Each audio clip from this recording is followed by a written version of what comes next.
Welcome to my channel. آج کا جو ہمارا ٹاپک ہے وہ ہے قبر کے عذاب کا عبرت ناک واقعہ۔ عبداللہ بن عمر حج پر جا رہے تھے۔ ایک جگہ رات ہو گئی۔ ایک بوڑھی عورت نے دیکھا کہ مسافر ہے اور رات ہونے والی ہے تو پیغام بھیجا کہ آج رات میرے گھر پر گزارا کر لینا۔ عبداللہ بن عمر فرماتے ہیں کہ جب رات ہوئی تو شور اور چیخیں سنائی دینے لگی۔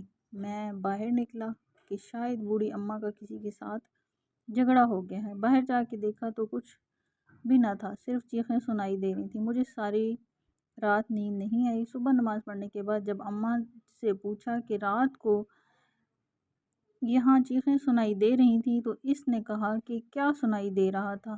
میں نے کہا کہ کوئی مشکیزے کا نام بار بار لے رہا تھا۔ اس نے کہا کہ وہ میرا خاوند تھا، فوت ہو چکا ہے، گھر کے پچھلے قبرستان میں دفن ہے۔ میں نے پوچھا کہ یہ کیوں چیخ رہا تھا تو کہنے لگی کہ یہ ایک دفعہ ایک شخص آیا جو پیاس سے موت کے قریب تھا۔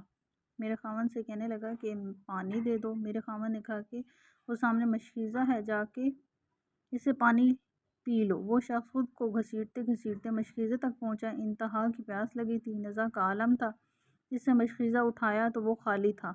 میرا خاوند ہنسنے لگا اور اس سے کہا کہ میں تو مذاق کر رہا تھا۔ وہ شخص پیاس کی شدت سے ہی مر گیا، اور جب میرے خاوند کا انتقال ہوا اور دفن کیا تب سے میں جو بھی اللہ والا دیکھتی ہوں تو ان سے اپنے خاوند کے لیے دعا کرواتی ہوں۔ اس نے وہ ظلم کیا تھا اور ایک مسلمان کا مذاق اڑایا تھا۔ میرے بال سفید ہو گئے، لیکن اللہ کی قسم جب دفن کیا ہے تب سے لے کر آج تک اس کی قبر سے عذاب کی آوازیں آتی ہیں۔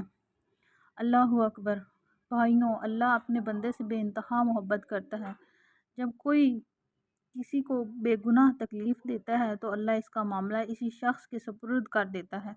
دوسروں کی دل آزاری سے بچو ورنہ قیامت کے دن آپ کے گلے میں پھندا بن کر آپ کو لٹکائے گا۔